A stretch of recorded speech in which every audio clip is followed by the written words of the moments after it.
जो हरासमेंट की जो बात है वो सिर्फ ये नहीं कि आप कितना एक्सप्लॉइट करते हैं, बल्कि बॉस का बिहेवियर या फिर एम्प्लॉइज जो हम कलीग्स हैं उनका बिहेवियर। बहुत सारी जगह ऐसे औरतें कम हैं, मर्द ज्यादा है, तो वो कंफर्टेबल फील नहीं करती। सबसे बड़ा प्रॉब्लम वो अपना 100% नहीं दे पा रही। दूसरी ये बात है कि जब औरत किसी कंपनी को ज्वाइन करती है तो उसको 6 बजे वापस जाना ही होता है। Obviously. तो उसकी जो प्रोग्रेस है, जो लड़का लड़की एक ही ऑर्गेनाइजेशन में साथ स्टार्ट कर रहे हैं, तो लड़का 8 बजे बैठने के लिए तैयार है, लड़की 6 बजे इसलिए जाती है क्योंकि उसका दूसरा असाइनमेंट वेट कर रहा होता है उसका घर पे। तो वो लड़की उस तेजी से जब प्रोग्रेस नहीं कर पाती, फाइनेंस के चक्कर में उसने जॉब की वो अचीव नहीं कर पाती, ये सबसे बड़ा प्रॉब्लम है। रंजीत बिलाल साहब, आप बिल्कुल ठीक कह रहे हैं, ये बातें सोसाइटी के अंदर एग्जिस्ट करती हैं।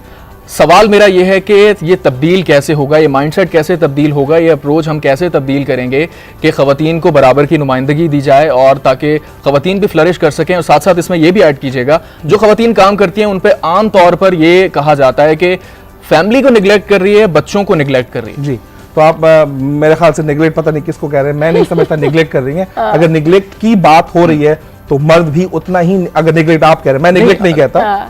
सवाल ये है कि हमारी जो मेल डोमिनेटेड सोसाइटी है, खवातीन के ऊपर जो वर्किंग वुमेन है वो अगर जॉब करने जाती है, कहने का मतलब वो अगर वापस आती हैं वो कहते हैं कि बच्चों को सही तरह टाइम नहीं दे पा रही है, फैमिली को सही तरह टाइम नहीं दे पा रही। मैं किस फिलॉसफी का मालिक हूं या किस फिलॉसफी को मानता हूं। इक्वालिटी की आप बात करते हैं, मैं इक्वालिटी की बात करता हूं।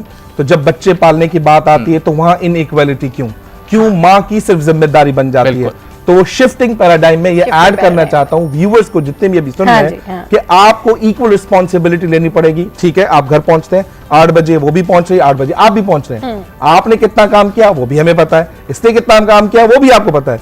अगर आप उस औरत का सिर्फ बर्तन धोने में हाथ बटाएं, कपड़े धोने में हाथ बटाएं, कपड़े प्रेस करने में हाथ बटाएं, बच्चे को एजुकेट करने में हाथ बटाएं, तो मैं समझता हूं this is the particular complete example of team work. आप ना सिर्फ एग्जीक्यूट कर रहे हैं। अच्छा, रंजीत कुमार साहब बिल्कुल सही कह रहे हैं, आई एग्री विद यू कि टीम वर्क भी होना चाहिए और दोनों पार्टनर्स को इक्वली ट्रीट करना चाहिए कि जी अगर आपने कपड़े धो लिए हैं तो अगला बंदा जो है वो खाना पका रही है या पका रहा है, व्हाटएवर, तो इस तरीके से आप लाइफ मूव ऑन कर सकते हैं। लेकिन actually the problem is that कि जो वर्किंग वुमेन्स हैं और उनको स्ट्रेस भी होती है काम की, वो अपने ऑफिस में भी होती हैं, but back of the mind अगर आपके दिमाग में आपके घर की बहुत सारी चीजें चल रही होती हैं तो यूजुअली आप बड़ा कंफर्ट फील नहीं कर रहे होते हैं। आप जॉब भी कर रहे होते हैं लेकिन आप स्ट्रेस भी होते हैं और आपसे चीजें मैनेज भी नहीं हो रही होती हैं। मतलब आपको लगता है कि यार आप क्वालिटी टाइम अपने घर पे भी नहीं दे पा रहे, क्वालिटी टाइम आप ऑफिस में भी नहीं दे पा रहे, एंड यू आर 50-50। तो उन लोगों की आप किस तरीके से काउंसलिंग करते हैं, उन लोगों को आप किस तरीके से ट्रैक पे लेके आते हैं कि नहीं, whatever you are doing in your office, at your home, you are doing well. तो जैसे कि न्यूरो लिंग्विस्टिक प्रोग्राम में हम पढ़ाते हैं या हम सीखते हैं कि जब आप काम कर रहे हो तो घर की बातें घर पे छोड़ के, और जब आप घर पे हो तो काम की बातें घर ना लेकर जाएं। तो कुछ लोग ऐसा नहीं कि आप लैपटॉप घर लेकर जा रहे हैं, कि आप बातें भी ऑफिस की घर पर लेकर जा रहे हैं। उस वजह से दिस इज द आंसर कि आप जब तक ये सेपरेट नहीं करेंगे, और सेपरेट करने का अच्छा तरीका ये है, give 20 minutes to yourself, start meditation, आंख बंद करके रिव्यू होल डे, आपको बाइफर्केशन समझ आ जाएगी।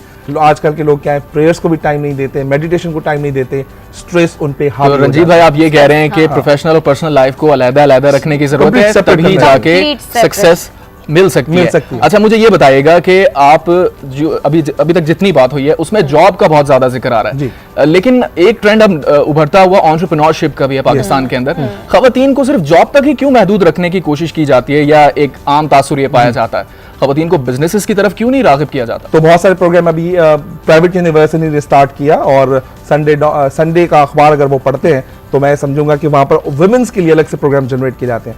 तो अभी वुमेन्स को ट्रांसफॉर्म किया जा रहा है जॉब टू एंटरप्रेन्योरशिप, जिसको आप स्टार्टअप्स भी कह सकते हैं। बहुत सारी ऑर्गेनाइजेशन, एनजीओज काम भी कर रही हैं कि औरतों को काम करवा जाए। सबसे पहले कहां से स्टार्ट किया, एक ऑर्गेनाइजेशन है एनजीओज के साथ, जिसपे मैं भी था, प्रेजेंटेशन मैंने दी थी। तो उन्होंने कहा कि हम सिलाई मशीन देंगे, हम कपड़े देंगे, औरतों को पहले आप 3 वीक्स का काम सिखाएं, 5,000 रुपए वजीफा भी देंगे। जब ये काम सीख जाए, होम टेक्सटाइल का काम दिया गया, पर पीस के हिसाब से आपको कॉस्ट मिलेगी। तो औरतों ने कहा कि अगर ये हमसे काम करा सकते हैं, क्यों ना हम ये बता दें लोगों को, आप आइए हमसे कपड़े सिलवाइए। तो उन्होंने छोटे छोटे काम स्टार्ट कर दिए, एक मशीन से लेकर अब कपड़े बनाना स्टार्ट कर दिए, नंबर 1।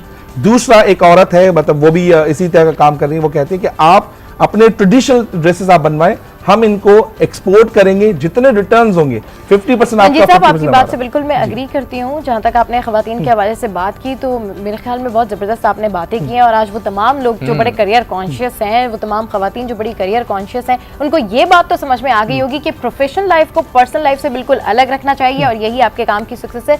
रंजीत कुमार साहब बहुत शुक्रिया, आप हमारे